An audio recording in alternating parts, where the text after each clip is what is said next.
if something terrible happens, something that disrupts our idea of what our path was going to be, it can make us feel like the world is over. Everything that I thought was going to happen is just chaos. On the other side of it, it can be such a growth opportunity. Doesn't mean it's a get out of jail free card once you Yeah. get some sort of diagnosis.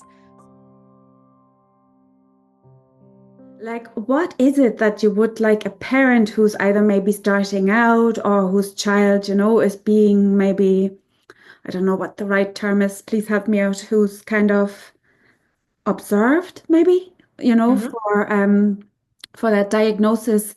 Um, what is it you would like a parent to know who's maybe on their own journey, or it's actually two questions here. So let's start with that first part. A parent themselves who is looking, maybe because of their child that they are now asking themselves questions. What would you Yeah. like that parent to know, about themselves? So many things. Yes, Just whatever still comes first, just no, I think the first one is to go easy on yourself and easy on your kid, because it's a big thing to process. My own diagnosis, I was diagnosed as autistic and ADHD a couple of years back. So I think it was just before my 37th birthday, and it was a whole it blew my mind, shook up my world. Um, but at the same time, it was a very positive experience for me. I know it's not always a very positive experience for other people, depending on what their situation is, depending on what the needs of their child is, depending on what their needs are. So, for example, I don't have a corporate job where I have to go in and deal with a lot of people who might not understand me. I'm not discriminated against, so I don't have a lot of that to deal with, where I know that a very huge portion of people who are neurodivergent do have to fit into the structure of the neurotypical world. And so that was one of the reasons for me why I'm just incredibly lucky and blessed to not have had to go through that. But I can also acknowledge I have so many people in my circle and friends that have to go through that. And I see the struggle. Um, but whether it's a positive for you or whether it's a negative for you, either way, it's going to be very emotionally taxing. Well, for the people who I know who've been through it, it has been emotionally taxing. Maybe it won't be for you, but it can be. And so give yourself some time, give yourself space to process that. If it means speaking to someone who is a professional who can help you navigate that, by all means do that. Asking for help is not failure. It is one of the bravest things you can do. Um, it's also not the end of the world. I think that's another thing.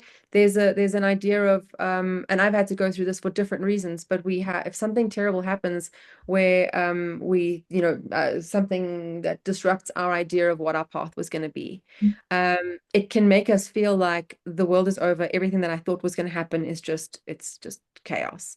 And so that can be some sort of trauma. It can be a medical diagnosis. It can be a psychological diagnosis.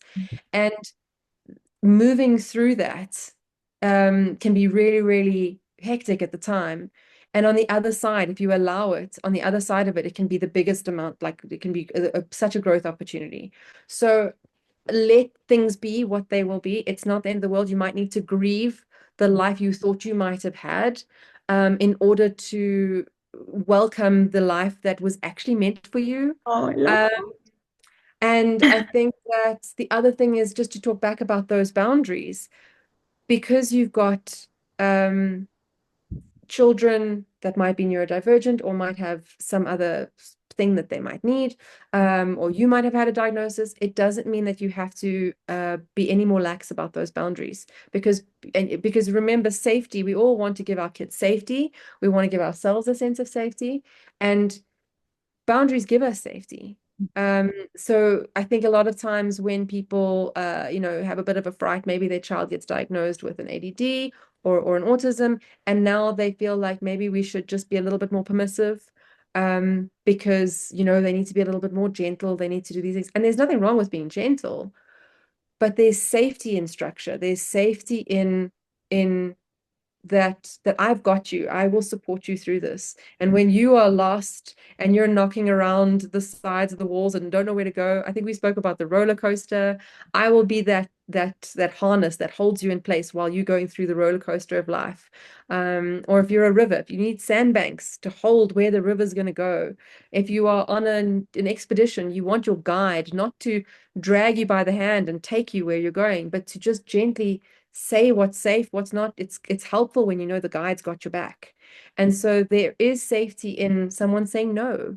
There's safety in a parent going, these are still the rules of the house. This is still how we respect each other. It doesn't mean it's a get out of jail free card once you Yeah. get some sort of diagnosis.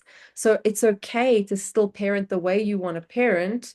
Um, even though it might look a bit different and it might not be what you expect. But those are the ways that we grow. Those are the ways that we become who we're meant to be. It's how we get to be better than we thought we could be. It's how we know ourselves. It's how we can get to know our kids better.